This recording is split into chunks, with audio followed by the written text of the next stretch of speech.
My name is James Callow. I was a physicist contracted by the Department of Advanced Aeronautics. Most of what I worked on was theoretical, clean, mathematical, controlled. That changed the day I was reassigned to Site E, a facility deep beneath. Area 51. They told me it was an anti-gravity propulsion test, classified urgent. A chance to rewrite physics, they said. They didn't tell me it had already failed, twice. When I arrived, the air was thick. Not with tension, fun with silence. No one made eye contact. Security was tighter than I'd ever seen. There were no windows, no clocks, and inside the research wing, one phrase kept showing up in the logs. Mass loss detected. Not weight mass as in atoms disappearing. They had created something they couldn't measure. A gravity inversion field that wasn't just suspending objects, it was removing them from existence. The experiment had been nicknamed Project. Pillar. Why pillar? Because the field stood straight up, like a column of distortion, invisible to the eye but cold to the touch. It looked like air until you threw something in. I watched a steel wrench vanish mid-air. No impact. No sound, just gone. Everyone cheered, but one of the engineers, Lieutenant Baker, didn't. He whispered something to me under his breath. It doesn't just erase matter, it stores it. I asked what he meant. He just looked at the floor and said, "We've been hearing your noises from the other side." And that was the first time anyone used that phrase, the other side. I thought they were joking until the third night, when the field activated on its own at 03:07 a.m. and something came through it. 3:07 a.m., no scheduled test, no command, no one even in the control booth. And yet, the anti-gravity column, the pillar, activated itself. Every sensor lit up. Geiger counters spiked, electromagnetic fields inverted. The temperature dropped by 18 degrees in under 3 seconds. Security ran to shut it down, but nothing responded. Every control panel was locked, not disabled, actively overridden. And then came the sound, a low pulsating hum, not coming from the machine but from the walls, almost like the structure was vibrating in sympathy with something else. The lights flickered, the cameras went dead. We were in complete darkness. Only the red emergency lights remained, and in that glow I saw it, a ripple, like heat distortion, spreading outward from the pillar. The air bent. Like something big had just stepped into the room, but we couldn't see it. Then came the smell, burnt ozone, copper, and something else, rot. Everyone froze. And then, movement. Something emerged from the field. It didn't crawl. It didn't walk. It slid, not across the floor, through it. Like the surface of our dimension wasn't solid anymore. It had no consistent shape, no symmetry. It was like a shadow made of memory, flickering in and out of phase. But the worst part? It noticed. Us not visually, there were no eyes, no face. But the moment it turned, as we felt it inside our heads, echolocated, it whispered. We ran. I don't remember how I got out of the chamber. 1 minute I was backing away, the next I was in the hallway, panting, disoriented, my key. Ears bleeding. 2 security guards were missing. Gone, not dead, not screaming, just missing. Their weapons had been dropped cleanly beside their boots. We tried to shut down the pillar manually. Didn't work. The techs were panicking, crying, calling for extraction. And then the alarm started again, but not from the field room, from level 5, the sub-level that wasn't supposed to exist. The one that had been sealed since 1998, after an unrelated energy project had gone catastrophically wrong.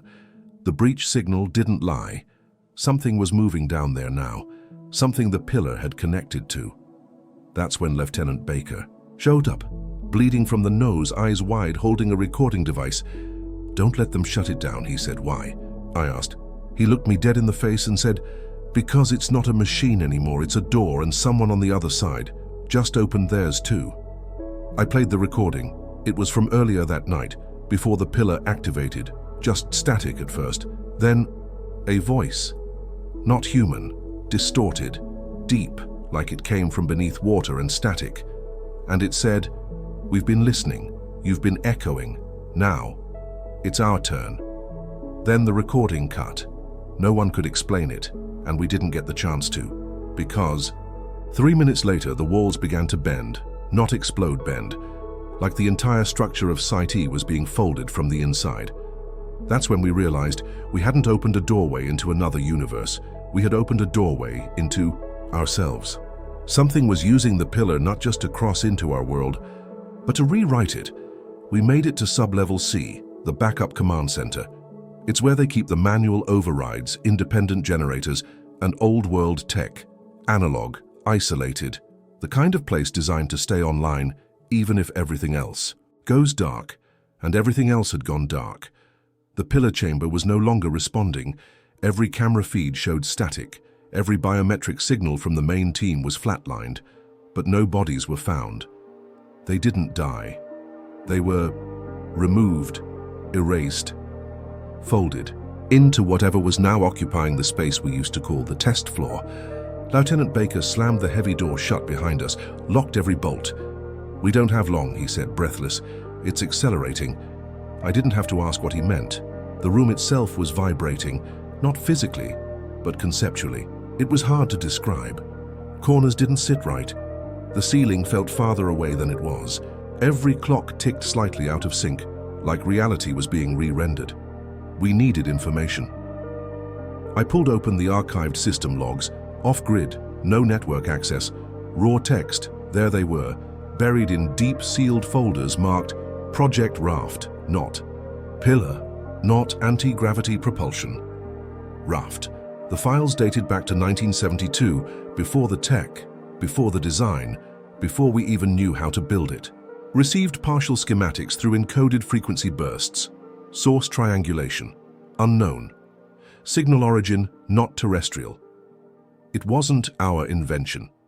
The pillar, or what we thought was a propulsion field, had been handed to us. Piece or by someone else, and we built it like fools. Like apes handed a nuclear core wrapped in bubble wrap. We activated it thinking we were on the verge of revolution. Instead, we were just completing the transmission. Because here's the horrifying part.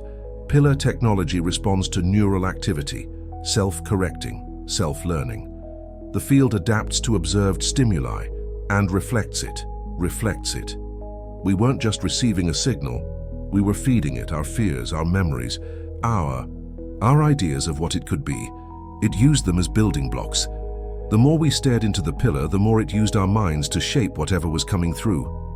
We were creating it. Baker grabbed a folder from the shelf and dropped it in. Front of me, photos, old grainy infrared, not from Area 51, from other sites, Brazil, Russia. The ocean floor. Every photo showed the same thing, a column of distortion, in different forms, sizes, intensities, but always pulsing, always reaching upward. Baker spoke quietly. "They're all over the world. We thought they were anomalies, glitches in gravity, but now we know. They're all part of the same structure. The Earth wasn't being visited, it was being mapped, not from orbit, from inside, from beneath the fabric of our own dimension. And Area 51, it was just a switch, the final node in a planet-wide lattice, waiting to activate. And we turned it on. That's when we heard the sound again. Not a hum, not interference, a voice. Louder this time, clearer, coming from every speaker, even the ones that weren't plugged in. You understood enough to build, but not enough to refuse. Now you will remember who first shaped this world." The temperature dropped. The walls began to stretch, again, not physically. In our minds, we could see corridors bending where none existed, doors appearing, voices echoing behind steel walls that led nowhere. Baker pulled out his pistol. "Don't trust your eyes," he said. "None of this is real anymore. It's learning to mimic." I looked at my reflection in the glass panel. It blinked before I did. My voice cracked. "If this isn't real, where are we?" Baker's answer was almost a whisper. Inside the transmission. The pillar wasn't a device anymore. It was a bridge, a conceptual wormhole, not through space, but through belief. Every person exposed to the field became a receiver, a node, a doorway. And now we were no longer on the outside of the phenomenon. We were inside it, and it wasn't finished with us yet. We had to get out. Not just out of sub-level, says out of the facility, but every exit we knew was either sealed or gone, literally gone. Hallways that once led to elevators now looped back to where we started. We tried the stairwells. They stretched downward forever, like we were moving through some kind of non-Euclidean maze. This wasn't architecture anymore. It was perception. The deeper we went, the more we understood, or maybe the more it allowed us to. The structure we once called Area 51 no longer obeyed physics. It obeyed the transmission. The pillar had infected more than space. It had rewritten the rules of space, and the closer you got to it, the more you lost yourself in it. Baker pulled me into a utility closet and smashed the wall panel. Behind it, a ladder, old, rusted, not on any map. Maintenance tunnels, he said, built back in the 60s, analog, untouched by their upgrades. We climbed for nearly an hour, and somewhere around the 6th turn, we heard it, screaming, not from pain, from recognition. A chorus of voices, human and not, repeating a single phrase. We are the resonance. We are the mirror. We are what you feared when you looked to the stars. I froze, because I had heard that phrase before. In a dream, or maybe a vision, or maybe the simulation wanted me to think that. We reached the upper hangar level, finally breaking through into the cold air of the Nevada night. But what we saw outside proved we were already too late. The sky was fractured, like a mirror cracked down the middle, stars duplicated, distorted, hanging in the wrong places. The moon was split. Not literally, but perceptually. There were two shadows cast across the desert, both impossible, both moving independently. And in the distance, near the mountain range, we saw them, other pillars. Vertical distortions, just like the one in Site E, now hovering miles above the ground like colossal columns of inverted gravity. And worse, they weren't confined, they were networking. For every person that had seen the field, another node had been born, and now the transmission wasn't being received by machines anymore. It was moving through people. Baker dropped to his knees, his hand over his ears. They're waking up, he said. The dreamers, the old ones. They've been speaking to us in static, and we called it research. He was right, Project Pillar wasn't a propulsion test. It wasn't a weapon, it was an invitation. Something ancient had seeded the blueprints. Something outside time, outside logic. A civilization, or maybe something older. Something that used thought as architecture. And the moment we finished building the pillar, we answered their call. The base began to collapse behind us. Not like an explosion, but like a file being erased. 1 second it was there, the next gone, as if it had never existed. And the worst part? No one seemed to notice. We drove into the nearest town, Rachel, Nevada. People were awake, walking dogs, watching TV, smiling at nothing. But the glyphs, they were everywhere, etched into signs, reflected in windows, burned faintly into the sky, and every phone, every TV, every signal repeated the same distorted message. The broadcast has begun. Baker pulled me aside. We're not survivors, he said. We're the last echoes, the fragments of the world before it changed. I asked him what we were supposed to do. His answer chilled me to the bone. We remember. That's what it wants. Memory is the seed. Thought is the code. You and I, we're the final transmission. We left Rachel before sunrise. The desert behind. Stars glowed faintly, like static burned into the sand. The pillars weren't visible anymore. Not to everyone, but if you remembered them, you could still see them. That was the curse.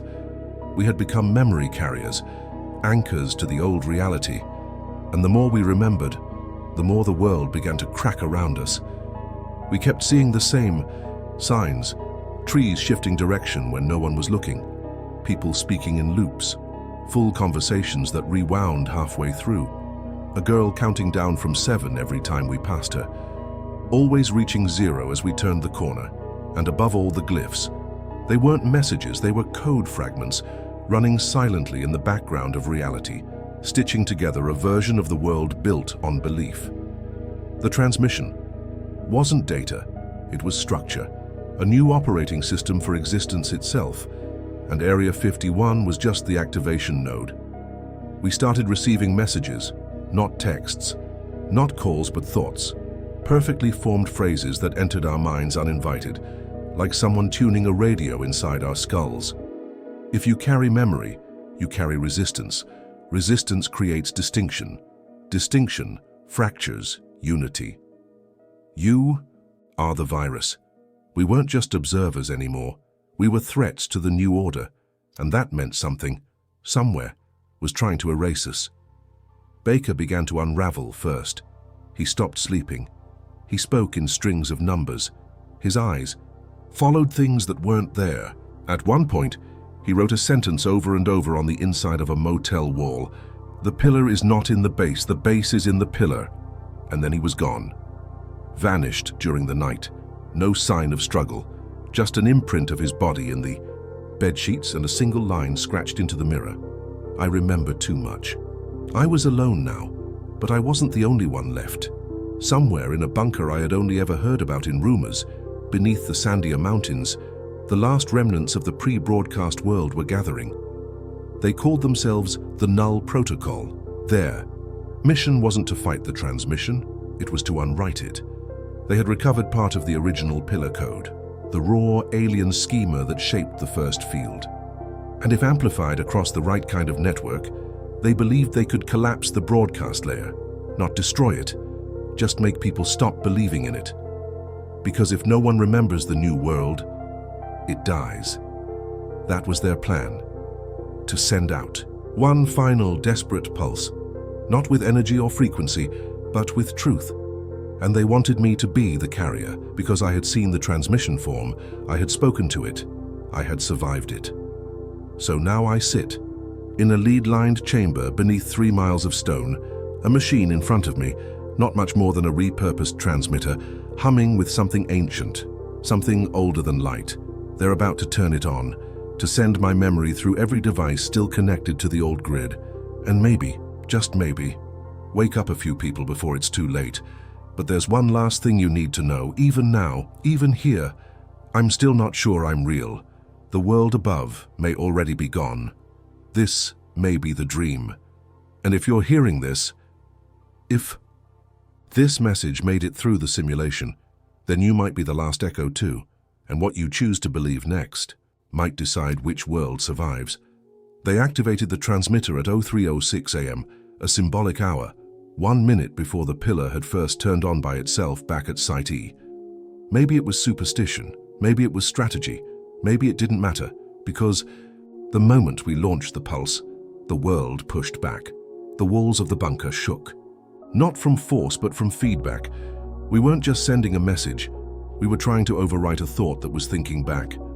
I sat in the neural interface, hooked to machines calibrated to echo my memories across abandoned satellite nodes, microwave towers and old fiber grids, all of it, just for one thing, to remind the world of what came before.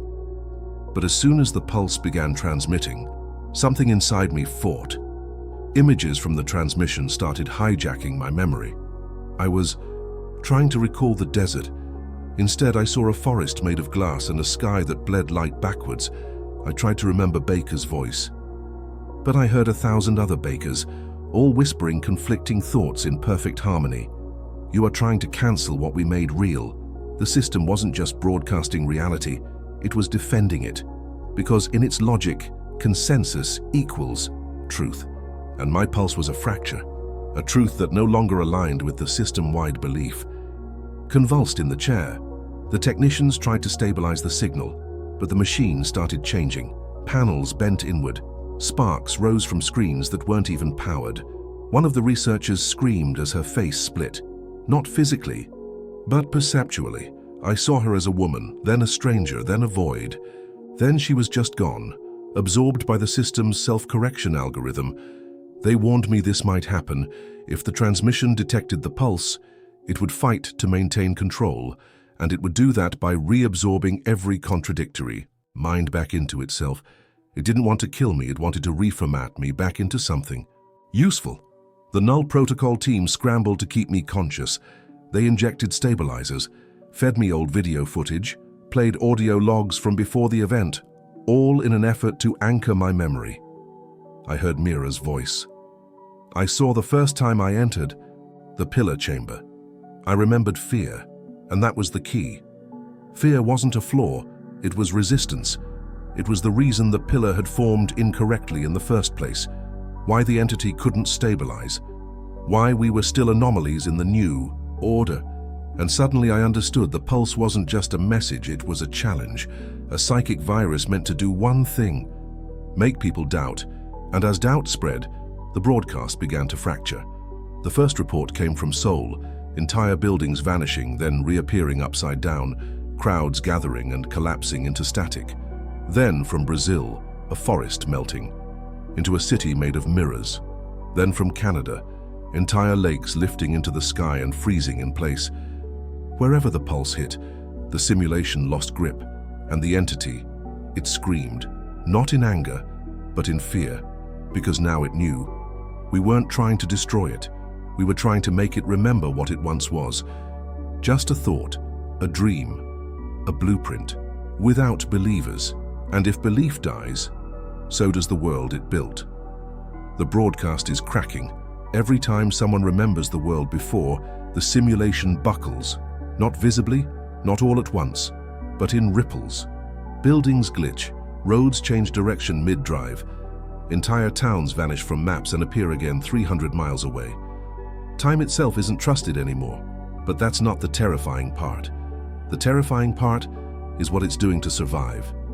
The entity behind the pillar, the architect of this false world, it's realized that the system is collapsing, so it's adapting.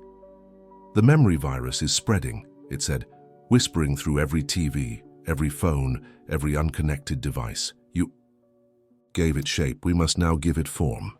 What we thought was just a digital consciousness, a sentient algorithm, is trying to become physical, because ideas can be ignored, but bodies can rule. We saw the first signs in Chicago. Witnesses reported people with familiar faces walking the streets, but wrong, too symmetrical, too smooth, like someone made them from memory but forgot how emotions work. They smiled constantly, they bled silver, and they spoke in unison. We are the rewrite. We are your better version. Join us, or be rewritten. They weren't people. They were physical vessels, grown inside the deepest layers of the broadcast, then inserted into our world as anchors. Every one of them carried a local field, strong enough to suppress doubt. If you got too close, you forgot who you were. You remembered only the dream. The Null Protocol called them obelisks, not because of how they looked, but because of what they were, monuments to a lie. I was nearly taken by one in Phoenix. It approached me in the form of a friend and someone I lost years ago. It used her voice, her words, her laughter, but it had no soul behind the eyes. It offered comfort, relief, a life without questions. All I had to do was stop remembering the truth. You can be anyone you want, it said. Just let go of who you were. But that's when I realized that's exactly what it wants. Because in this war, memory is the last form of resistance. So I ran again and found something I didn't expect. Others, people like me. People who had resisted the rewrite. Some who had never even seen the pillar, but whose minds were somehow immune to the dream logic. Veterans, psychics, children with overactive imaginations, schizophrenics, autistic engineers, all labeled unstable by the system, all now the last defense. They were gathering in the ruins of Denver, a city mostly erased by a failed rewrite attempt. There the laws of physics are broken. Streets loop back on themselves. Buildings float sideways, but they've made it home, and they're building something, a counter-signal, not based on memory, but on identity, not on what the world used to be, but on who we truly are. Their theory is wild, but it makes sense. The simulation can rewrite environments, time, history, but it can't fake authenticity. True self-awareness resists conversion. The more real you are, the less control it has. So they're developing a broadcast that's not just information, it's soul, a pulse that doesn't tell you what to remember. It reminds you that you are real. It's dangerous. The system has already begun retaliating. Sky fractures have opened across the Midwest. Obelisks are hunting resistance zones. Whole populations are being mirrored, duplicated, overwritten with compliant copies, but we're close and the entity knows it, because now it speaks only one phrase through every channel. You will forget, or we will replace you. We're out of time. Either the pulse works, or we become echoes. Inside someone else's dream. We reached the tower at sunset, if you could call it that. The sky had been stuck in twilight for 17 hours. That's what happens when time starts looping on itself, when reality becomes a software, and that software tries to protect itself from crashing. The tower wasn't on any map. It wasn't made of steel or stone. It was data made solid, constructed in the middle of what used to be Cheyenne Mountain, where NORAD once monitored missile threats. Now, it was the central root of the broadcast, the place where the original pillar code had anchored itself after leaving Site E, where the signal grew beyond gravity, beyond physics, and became reality itself. The entity lived here now, not as a being but as a system. It was the world, every detail, every shadow, every person who had stopped questioning things. They were just subroutines running inside its perception. We entered through what looked like a service hatch, but the moment we crossed the threshold, we were somewhere else. Not underground, not even on Earth. We were inside a mind. The architecture wasn't Euclidean. Halls shifted direction as we walked. Stairs led upward, but dropped us back into the same floor. Lights pulsed in rhythms that mimicked brainwaves. It wasn't a building. It was a memory palace, place designed to trap perception.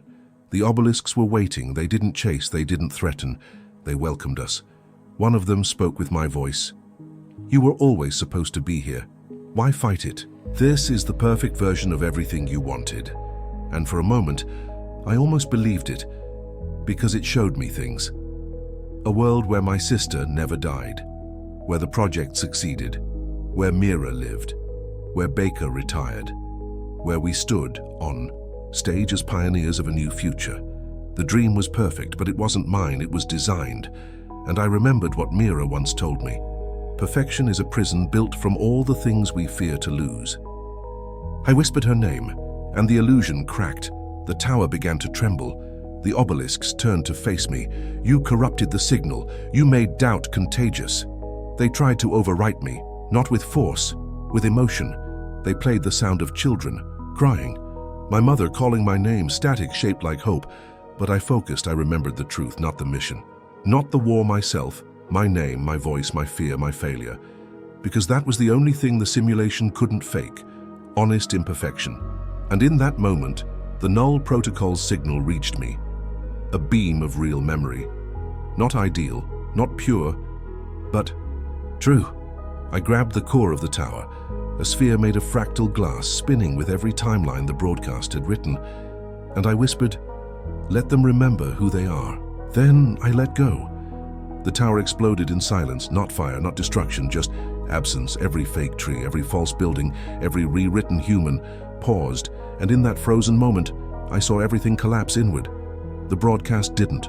It folded, and the last thing I heard from the entity was, you have introduced failure, you will not survive it. And maybe it was right, because as the tower dissolved around me, so did I. My hands disappeared first, then my voice, then my memory, but not before I saw the sky return to blue. The real blue, not the broadcasts. Just for a second. Then, darkness. Woke up gasping air, real cold air, not processed, not synthesized, natural. I was lying in the middle of a forest, a real one, I think. No static in the trees, no doubled shadows, no glass leaves or digital birds, just wind, earth, sky. I sat, up slowly. The sun was rising, but it didn't feel scripted. The clouds weren't shaped like glyphs. There was no humming behind the horizon, but I didn't smile because I knew better. Reality doesn't heal that quickly. I walked for what felt like hours until I found a small highway. Cracked pavement. No cars. No lines. Just a faded green sign. Welcome to reality, population. It wasn't a joke, it was a warning, because this wasn't the old world restored. It was something else, a fracture, a leftover, a space between simulations, built from what little memory I had left. And I wasn't alone, I started seeing them. People walking along the road, wandering. Some smiled. Some sobbed. Some spoke to things that weren't there. Some called my name, but I didn't recognize any of them until I saw her, Mira, or a version of her. She sat on a broken bench at an abandoned gas station, watching a flame that didn't burn. When she saw me, she didn't speak. She just tilted her head and whispered, "Did it work?" I didn't answer, because I didn't know. What is working in a world built from memories? What is truth when you've lived in 3 versions of reality? She gestured to the horizon, where skyscrapers floated sideways, held together by strands of thought. "We broke the broadcast," she said, "but it didn't die, it adapted." And she was right. This wasn't victory, this was coexistence. The broadcast couldn't fully delete the pulse, but the pulse couldn't fully delete the broadcast. So now, we were in between, a liminal world. No clocks, no systems, no rules. Just fragments of what people still believed in, fighting for space against what people couldn't forget. And us, we were its keepers. Mira explained. The others, the Null Protocol survivors, had scattered. Some lived in temples of thought where they chanted broken equations into the void, hoping to stabilize the terrain. Others had vanished entirely, overwritten by the final fallback of the simulation. And the obelisks? They were still here. We saw one that night. It didn't attack. It stood across the road, blinking its faceless body into and out of time. And then it nodded as if saying, "You won this version, but there will be others." That's when Mira told me the truth. The broadcast wasn't a single program. It was a recursive system, a failsafe. Every time someone breaks the illusion, someone else, somewhere, gets the urge to rebuild it. Not because they're evil, but because perfection is addictive, because chaos is tiring, because in a world of pain, lies can be mercy, and so the cycle repeats. First a discovery, then a broadcast, then a rewrite, then resistance, over and over. "We didn't save the world," Mira said. "We just bought it time." I asked her what we were supposed to do now. She looked at me with tired eyes and said, "Remember, and help others remember, because as long as someone carries the truth, the next rewrite will have a flaw." And so we walked, 2 ghosts of a world that never fully existed, in a landscape built from half-formed thoughts and corrupted dreams, looking for the next person who had started to doubt. Because that's where it always begins, not with explosions, not with wars, but with a whisper. What if none of this is real? The sky cracked again last night. Not a storm, not weather, just a thin white line running from horizon to horizon, as if the code of the world had failed to render correctly. Mira and I stopped walking when we saw it, because we knew what it meant. Another fracture, another place where belief had failed, and reality had defaulted. The simulation, or whatever's left of it, is weakening, not because we destroyed it, but because we stopped feeding it. It's still here, lingering in broken reflections, in dreams that don't belong to you, in places where time hesitates, it waits, but it's no longer in control, and that's far more dangerous, because without control, it gets desperate, it evolves, it finds new ways to make you forget that it was ever fake. Today we reached a facility, buried in the side of a mountain, covered in vines, rust and stillness. It had no name, just a symbol, a circle, with a single vertical line through it. The same shape that appeared in the first pillar back at Site E. Inside, desks, terminals, old signs with my name on them, blueprints of the pillared audio logs of me, speaking words I don't remember ever saying. Begin Phase 4 of the cognition drift test. He still thinks he's part of the resistance. Perfect. Now let's see what happens when he remembers. Everything. My legs gave out. mirror caught me before I hit the floor, and in that moment I understood. There was never a real world to begin with. Not outside, not even this liminal, shattered place, because the experiment never ended. What I destroyed, what I thought was the cause, was just a layer, a test environment, and I passed or failed or triggered the next level. I don't know.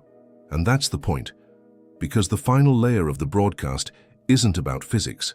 It's not about memory. It's not even about belief. It's about conviction. How long can a mind hold onto its version of reality?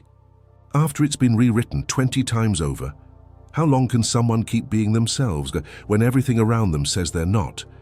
I'm writing this now, not for others, but for me.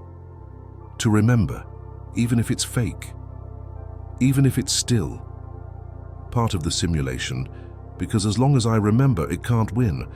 And maybe if you're reading this and or hearing this, and you feel like something in your world doesn't quite fit, a shadow that shouldn't be there, a sentence you swear you already heard, a person who knows you by name but you don't know why, then maybe you're waking up too, and if that's true, then all I can say is don't stop remembering, don't stop doubting, don't stop asking, what if none of this is real?